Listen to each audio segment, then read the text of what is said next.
Confirm টিকিটটা কাটতে হবে, কাটতে হবে কনফার্ম টিকিট। গতবার রাজ্য সম্মেলনে কমরেড মোহাম্মদ সেলিম সেক্রেটারি হয়ে কি বলেছিলেন, আমি সেলিমদার কথা নিজেই বলে দিচ্ছি, জানি না, যে ঘুমাতে দেব না, বলেছিলেন না ঘুমাতে দেব না। এবার চলুন আমরা সবাই মিলে বলি, ছুটিয়ে ছুটিয়ে মারবো, কাউকে রেয়াত করা যাবে না, কাউকে রেয়াত করা যাবে না।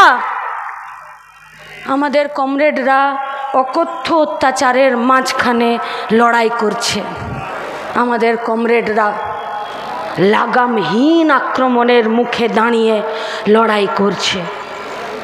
আজ এই ২৭তম রাজ্য সম্মেলনের মঞ্চে, যে মঞ্চে আমরা আমাদের দেশকে এক রাখার শপথ নিয়েছি, যে সম্মেলনে আমরা আমাদের রাজ্যের গরিব খেটে খাওয়া মেহনতি মানুষের জন্যে, শ্রমিকের জন্যে, কৃষকের জন্যে, বন্ধ কারখানার জমিতে ফিরে কারখানা বানানোর জন্যে, সারের কালোবাজারি বন্ধ করার জন্যে, বাংলার ছেলেগুলোকে পরিযায়ী শ্রমিক হয়ে পিঠে ব্যাগ নিয়ে ট্রেনে ওয়েটিং টিকিট কেটে নিয়ে এই রাজ্য থেকে দূরে না পাঠিয়ে নিজের বাড়ির সামনে কাজ দেওয়ার জন্যে আমাদের এই গোটা পশ্চিমবঙ্গে দুর্নীতির বিরুদ্ধে জান কবুল লড়াই করার জন্যে যোগ্য প্রার্থীদের, যোগ্য মাস্টারমশাই দিদিমণিদের যোগ্যতার নিরিখে সবাইকে নিজের চেয়ার ফেরত পাঠিয়ে দেবার জন্যে আমরা শপথ গ্রহণ করেছি। আজকে সেই সম্মেলন থেকে আপনাদেরকে বলছি, কার দমে পেরেছি আমরা এই শপথ নিতে?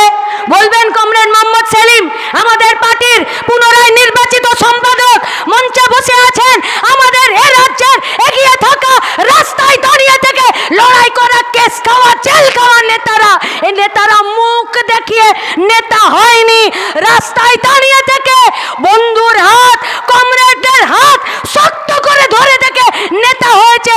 মঞ্চতে শুধু বসে আছে, আপনারা ওদেরকে দেখতে পাবেন আর ওরা আপনাদেরকে দেখতে পাবেন, এর বাইরে আমাদের মঞ্চের আর কোনো প্রয়োজন নেই। সেই সব কর্মীদের ভরসাতেই তো আমরা এই শপথ নিতে পেরেছি। সেই সব সকল কর্মীদেরকে আমরা কথা দিচ্ছি, ২৭তম রাজ্য সম্মেলনের এই মঞ্চ থেকে, প্রকাশ্য সমাবেশের এই মঞ্চ থেকে চোখের মনির মতো রক্ষা করব আপনাদের। লড়ে যান, লড়ে যান বুথে, লড়ে যাই আমরা। চলুন সবাই নিজের ব্লকে সব দাবি আদায় করার আন্দোলনে জিতে আসার কলেজা নিয়ে ব্রিগেডের সমাবেশে ফিরে সামিল হব। কি সমাবেশ দেখেছেন ইনসাফের ব্রিগেডে, তার থেকেও বড় সমাবেশ করব। চ্যালেঞ্জ রইল, কই আগার রোক সকে তো রোক লে।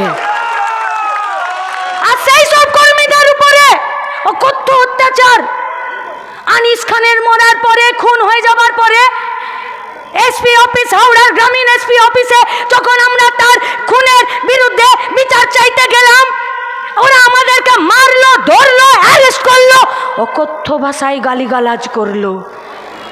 আমরা জানি এটা শুধু আমাদের সঙ্গে নয়, জাল স্যালাইনের বিরুদ্ধে মেদিনীপুরের কোতোয়ালি থানাতে একই ঘটনা ঘটেছে। আমাদের মায়েদেরকে অপমান করেছে ওরা। গোটা রাজ্যের সব থানাতে, সব জায়গাগুলোতে, ব্লকে ব্লকে পুলিশের এই একই কাজ হয়েছে। আমরা জানি এ লড়াই করতে গেলে কোমরের জোরটাকে শক্ত করেই লড়তে হয়। আমরা সেই কোমরের জোর শক্ত করেই বলছি, যে সব পুলিশরা ডিউটি কম আর তৃণমূলের দালালি বেশি করছেন, আর থানাগুলোকে তৃণমূলের পার্টি অফিসার ক্লাবে পরিণত করে দিয়েছেন, सुधरे जान, सुधरे जान, सुधरे जान, नहीं तो अगर हम लोग बिगड़ गए तो आपको सुधरने का मौका नहीं मिलेगा। হাতে ফুটো বাটি নিয়ে পশ্চিমবঙ্গের সব চৌরাস্তায় বসা করাবো দালাল পুলিশদেরকে। লড়তে হবে রাস্তায় দাঁড়িয়ে থেকে। কি করে ভুলে যাব সারের কালোবাজারির জন্য আমাদের কৃষকরা সুইসাইড করছে? কি করে ভুলে যাব সিঙ্গুরের কারখানাটার জন্য এই গোটা রাজ্যের সমস্ত ছেলেপুলেরা আজকে বাইরের রাজ্যে নিজেরা পানির জলে ভেসে যাচ্ছে? কি করে ভুলে যাব এই কোল কমপ্লেক্সটাকে ফিরে বন্ধ করে দিল? কি করে ভুলে যাব গোটা পশ্চিমবঙ্গের একাধিক কয়লা খনিগুলোকে, কাজের জায়গাগুলোকে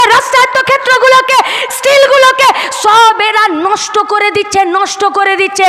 बाप का समान समझ के मोदी सरकार बेच रहा है। ये देश का संपत्ति है, तुम्हारा बाप का संपत्ति नहीं है। भारतवर्षेर मानुषेर खेटे खावा मेहनती मानुषेर टैक्सेर रक्तेर घामेर पैसाय तैरी होयेछे। मेरे जी को भाया मैंने कुत्ता काट के खाया, बेचे दिले रेल। 100% प्राइवेट इनभेस्टमेंट करे दिले, विदेशी विनियोग बेसरकारी विनियोग करे दिले, LIC তে বেচে দিচ্ছ ব্যাংকগুলোকে, আমাদের কয়লা খনিগুলোকে, আমাদের শিক্ষা স্বাস্থ্য সব জায়গাগুলোকে। আর রাজ্যের সরকার বললো আমার কাছে রেল ছিল না বেচার, BSNL ছিল না বেচার, আর জি করের মুর্দা ঘরোं में कुछ लाश था, সন্দীপ को বগলে ভরে নিয়ে তাই বেচে দিল। বেচার বিরুদ্ধে লড়াই, বেচার বিরুদ্ধে লড়াই, সেই লড়াইয়ে নেমেছি। আমার পরে বলবেন আমাদের পার্টির সম্পাদক কমরেড মোহাম্মদ সেলিম সেই লড়াইয়ের বার্তা নিয়ে নিজের বুথে, নিজের ব্লকে, নিজের ওয়ার্ডে, নিজের পঞ্চায়েতে ফিরবো। আর কথা দিচ্ছি গোটা রাজ্য থেকে আগত প্রতিনিধিরা, দার্জিলিং থেকে শুরু করে ঝাড়গ্রাম পর্যন্ত আমরা একই শপথ নিয়েছি। কি শপথ? মাঠ ছেড়ে দেব না তো। কাঁধে কাঁধে অনেক অনেক অনেক লাশ বয়েছি। চোখের সামনে দেখেছি মইদুলকে পিটিয়ে মেরেছে, সুদীপ্ত, স্বপন ছুরি দিয়ে বারে বারে স্ট্যাবিং করে কেটে দিল রেখা তামাংয়ের শরীরটা দার্জিলিংয়ে। সালকু সোরেন পোকায় খেলো শরীরটা। রাজিবুল, মনসুর, প্রত্যেকটা দিন আমাদের আনিস, আমাদের স্বপন কোলে, আমাদের ভীমরাজ তেওয়ারি, আমাদের দিলীপ সরকার প্রত্যেককে খুন করেছে। বয়েছি हम लोगों का कॉमरेडों का, हम लोगों का साथियों का लाश। এখনো পর্যন্ত আরজি করে ডাক্তারের মেয়েটির ক্ষতবিক্ষত চেহারাটা আমাদের চোখের সামনে ভাসছে, যেটা আমাদের মনটাকে, আমাদের বুকের ধুকধুকানিটাকে বাড়িয়ে দিয়েছিল। যে সরকারি ডাক্তার যদি সরকারি হসপিটালে এত নৃশংসভাবে মরে যায়, তোরা লড়ে যা। এই লড়াই তোদের শেষ নেই, এই লড়াই তোদের T20 নয়, এই লড়াই আমাদের টেস্ট ম্যাচ। আর লাল ঝান্ডা জানে শেষ অবধি খেলে ম্যাচ বের করে নিয়ে আসতে।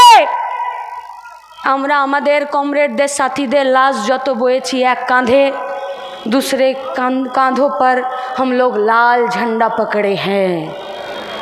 যত এই কাঁধটা লাশের ভারে ভারী হয়েছে, তত এই কাঁধটা লাল ঝান্ডাতে ধরে থাকার জন্য আরও শক্তিশালী হয়েছে।